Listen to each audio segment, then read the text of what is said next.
The cliffs of Capri rise like jagged teeth from the wine-dark sea, the kind of place where myths are born and gods are imagined. In the hush between waves, the island breathes in silence, but history whispers through its stones, not the kind spoken in triumphal arches or etched into marble by poets, but the kind that stains. Not all emperors leave behind legacies of conquest. Some leave behind shadows. On the surface, Capri was paradise. Lemon trees perfuming the air, mosaics glittering beneath open skies, soft winds carrying the scent of fig and salt. But behind the locked doors of the Villa Jovis, the most secluded heights of this cliff-bound fortress, a very different kind of empire was constructed, one not of legions and laurels, but of silence, submission, and violation. This was not a court. It was a trap, and the man who built it was not a monster in the traditional sense, but something colder, deeper, more insidious, an emperor who ruled not with fury but with detachment, not with cruelty but with decay. His name was Tiberius, and in his hands power became isolation, and isolation became appetite. At the beginning there was dignity. Born in 42 BC to the noble Claudian family, Tiberius Claudius Nero was not bred for scandal, but for solemnity. His early years were spent in the shadow of greater men, the adored Germanicus, the brilliant Augustus, the radiant figures who moved through Roman history like living gods. Tiberius was different, severe, slow to smile, a man of strategy rather than spectacle. He read philosophy, wrote poetry, led campaigns across Germania and Pannonia with rigid efficiency. There was no madness in him, no fire, only frost. When Augustus, Rome's first emperor, chose him as heir after exhausting all other options, many considered it a choice made from necessity, not admiration. Tiberius ruled well at first. He reformed the finances of the empire, stabilized its provinces, and maintained peace without the theater of endless, last conquest. But Rome is not a place that loves restraint. It is a city that feeds on charisma, lusts after spectacle, and rewards gods more than men. Tiberius, who disliked crowds and detested flattery, never fit the mold. The Senate feared him, the people mocked him, and behind every carefully executed decree there pulsed a growing bitterness. By the year 26 AD, that bitterness had metastasized into exile, not exile imposed by enemies, but a retreat orchestrated by the emperor himself, a self-imposed disappearance from the capital of the world. Tiberius, now in his 60s, abandoned Rome, left its palaces and processions, and vanished across the Tyrrhenian Sea to the island of Capri. It was here, amid the cliffs and caves, that the emperor would live out the rest of his reign, ruling from a distance, unreachable except by ship, communicating through sealed letters and secret messengers. The official narrative described a contemplative retreat, a ruler withdrawing for peace, for reflection, for the good of the empire. But the truth, long hidden and only spoken in the darkest corners of Roman rumor, was something else entirely. What unfolded in the fortress of Villa Jovis was not philosophy, but theater, the kind no stage would dare contain. The accounts come from Suetonius, from Tacitus, from the writers whose loathing for Tiberius glows like hot iron between their lines. They may exaggerate, distort, or dramatize, but within their tales there lies a consistency too grim to be coincidence. They speak of halls lined with mirrors, of rooms painted with obscene murals, of secret passageways used by boys and girls smuggled in under the cover of night. Tiberius, they wrote, had transformed the island into a pleasure labyrinth, an erotic theater of subjugation where his will was law and the young were toys. Children, some kidnapped, others purchased, were brought from across the empire, not to be educated, but to be broken. The term minnows, according to Suetonius, referred to the little ones he trained to swim between his thighs in pools of heated marble, biting and nipping while he laughed. Infants, it was whispered, were brought for acts too vile to speak aloud, and those who resisted or disobeyed were thrown from the cliffs, their bodies swallowed by the sea, their names never recorded. And yet the island was quiet. No screams echoed from its heights. No blood stained its courtyards. It was too refined for that. The horror was precise, almost ceremonial, Victims were not dragged, they were lured, with food, with silk, with promises of advancement. For some, these were their first tastes of honeyed dates, their first time seeing ivory combs or golden goblets. The luxury was part of the machinery. It softened the terror, confused the mind. And then, once the moment came, once the laughter dimmed and the doors closed, the real nature of power was revealed, not as glory, but as domination. Tiberius did not kill with violence. He killed with compliance, with the slow destruction of will. He created a world in which the victims forgot what resistance even looked like. Even the architecture conspired in the illusion. The Villa Jovis, perched at the edge of the world, looked not like a palace of sin, but a temple. Stone corridors illuminated by natural light, terraced gardens cascading down the slopes, fountains whispering under olive trees. From a distance, it shimmered like Olympus. Up close, it reeked of quiet despair. The servants knew, of course. They always know. They washed the sheets. They led the children. They wiped the floors where tears had fallen. But their tongues were bound by terror, and their eyes trained to see nothing. Those who spoke out disappeared into the sea mist. The guards tossed them like broken amphorae from the cliffs, their bodies dashed on the rocks below or swallowed whole by the deep. Sometimes at dawn, fishermen found fragments of silk or small bones tangled in their nets. They said nothing. They brought their catch to market and lived another day. Tiberius by then was no longer fully present in his own skin. The emperor who had once marched with legions now spent his days behind veils, peering through curtains of gauze, his aging body perfumed and cloaked, his face gaunt, almost spectral. He rarely spoke. He issued orders with a tilt of the head, a flick of the hand. His appetite, which had once been for order, had become chaos masquerading as pleasure. And all of it, every groan, every sob, every ritual humiliation, was made sacred by his silence. He never explained. He never justified. He simply watched. It was the gaze itself that killed something in those around him. A look from Tiberius could strip a person of their name, their dignity, their sense of time. Some said he believed himself to be Jupiter, the god who devours his own offspring. Others said he no longer believed in anything at all. Even in Rome, where cruelty was common and indulgence expected, whispers of the emperor's island rituals caused discomfort. The Senate, too frightened to oppose him, chose instead to deny what they knew. They praised his prudence, called Capri a retreat of wisdom. Coins were minted with his profile, eyes serene, chin noble, the face of imperial virtue. But behind that stamped image was a world that twisted every Roman value into parody. Piety became perversion. Discipline became debasement. The island was a wound dressed in gold leaf, and its master, the emperor of the known world, ruled it not as a man, but as something less and something more, less human, more abyss. The children who survived rarely returned whole. Many did not live long at all. Those who did were broken things, pale, quiet, forever glancing over their shoulders. Some ended up in brothels, others vanished into slavery, and a few were absorbed into the imperial household as curiosities, their trauma mistaken for loyalty. One boy, nameless in the records, reportedly, he spent his life repeating the same phrase Tiberius had whispered into his ear the first night, unable to say anything else. Another, a girl from Antioch, bit out her own tongue with her teeth at 13 and bled to death in her linen bed. No one blamed the emperor. No one dared. Back in Rome, unrest festered. The empire continued, as it always did, indifferent to the horrors hidden in its corners.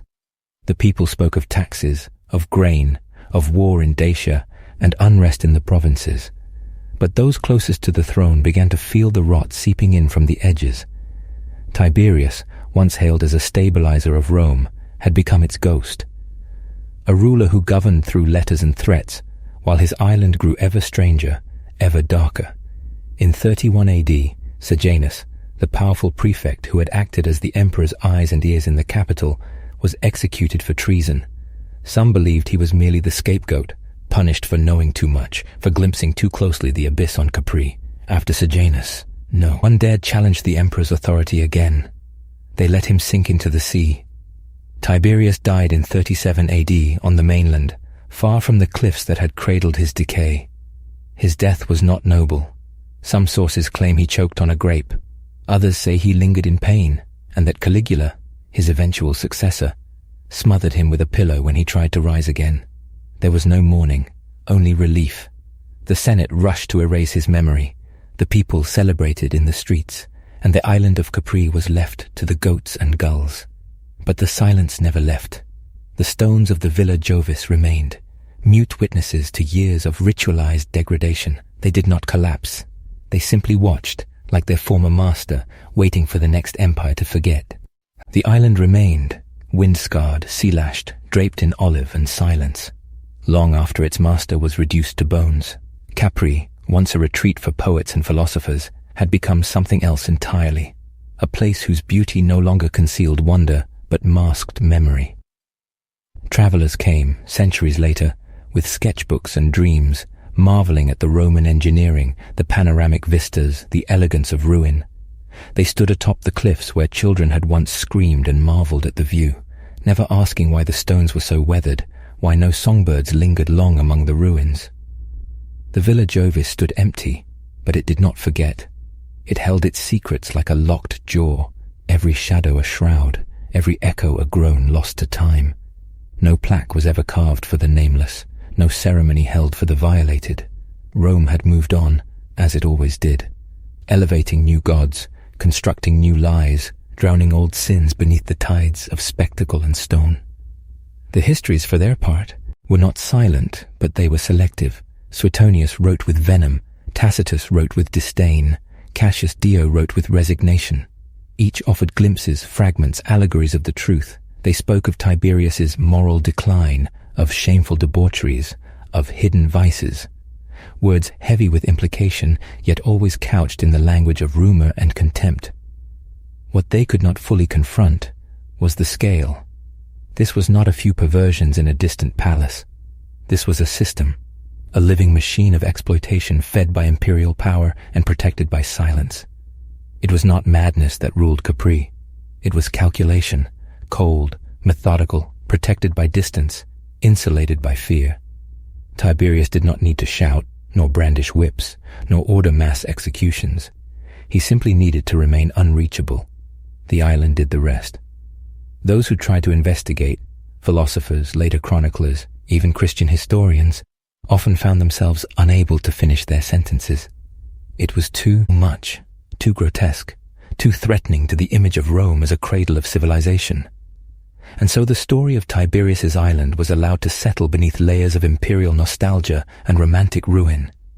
Tourists would walk the same paths, peer into the same crumbled chambers, and never know that this had once been a slaughterhouse for innocence, that here, on cliffs kissed by sunlight, the screams of the smallest had once rung out like a warning Rome refused to hear.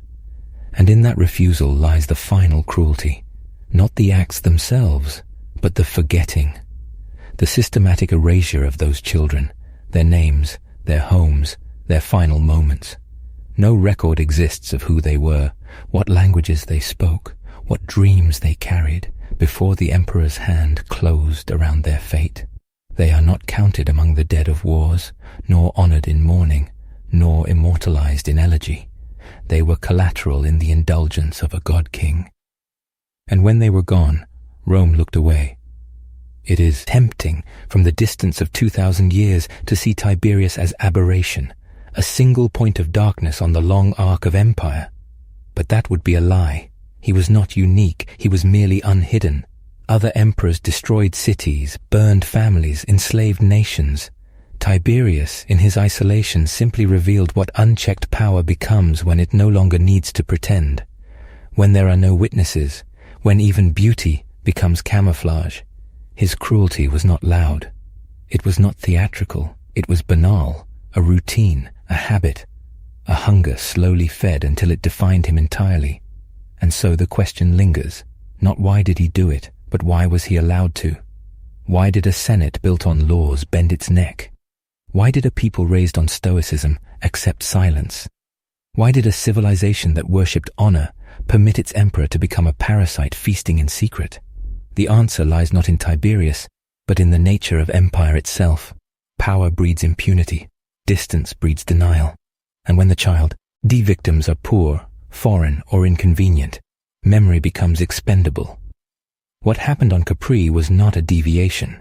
It was a truth Rome could not afford to speak, and it never did, not even when the island passed from emperor to emperor, not when Caligula, raised under the shadow of Tiberius's rule, emerged as something worse, a mirror polished by blood, not when Nero turned boys into brides, not when Domitian demanded to be worshipped. The cycle continued, each generation refining its instruments of erasure. What changed was not the cruelty, but the story told afterward. Tiberius was blamed, not the system. The island was condemned, not the sea that brought him there. The world learned to hate the symptom, but love the sickness. But Capri still stands. The villa still weeps salt through its stones, and those cliffs, steeped in centuries of sun, still echo with what Rome buried, because some memories, no matter how carefully denied, carve themselves into the land, and the island remembers, even when men choose not to. In the years that followed, emperors came and went, each adding their own grotesque signature to the parchment of imperial history, but none could fully erase the stains left by Tiberius. The silence that cloaked his years on Capri was inherited like a scepter, passed down through dynasties of men who understood that the real secret of Rome's endurance was not the strength of its legions, nor the wisdom of its laws, but its talent for forgetting. Forgetting allowed Rome to survive its own sins. It allowed palaces to be built on graves, coins to bear the faces of monsters, and marble monuments to outlast the cries of those crushed beneath them. Tiberius did not invent that silence. He simply perfected it. He took it to its furthest extreme, building an entire world on an island where the laws of decency, morality, and identity dissolved like salt in the sea air. What happened there was never meant to be remembered. It was meant to disappear. And yet fragments remain. Fragments in the writings of disgusted chroniclers who could not look away. Fragments in the foundations of Villa Jovis, still standing against time like a monument to unspeakable power. Fragments in the cultural memory of cruelty, not the theatrical brutality of the Colosseum, but the colder, quieter horror of a man who used children like incense to perfume his solitude. There are no graves for the victims, no urns, no inscriptions carved in Latin script to mark where a boy from Syria or a girl from Gaul breathed their last among perfumed sheets. Their lives were swallowed whole, not just by the emperor, but by history itself, a history too enamored with spectacle to confront the rituals of exploitation that kept the empire functioning. And what of Tiberius in his final days? Did he reflect on what he had done? Did he feel shame, sorrow, or even the faintest echo of regret? The sources are silent. Perhaps he felt nothing at all. Perhaps the years of indulgence had hollowed him out so thoroughly that even death felt like a dim hallway he was too tired to walk down. Or perhaps, in those final moments, when his breath rasped, when his attendants waited for the divine spark to extinguish, he imagined himself eternal, not as a man, but as an idea, a symbol of the empire's deepest truth, that the powerful may feast endlessly while the powerless are forgotten, that survival is never a guarantee of justice, that silence, given time and polish, can be mistaken for peace. When the Senate declared Caligula emperor, they cheered as though a monster had been slain. They threw flowers in the streets, they kissed their children, they praised the gods that Rome had been delivered. But what they failed to realize was that Tiberius had not died, not truly.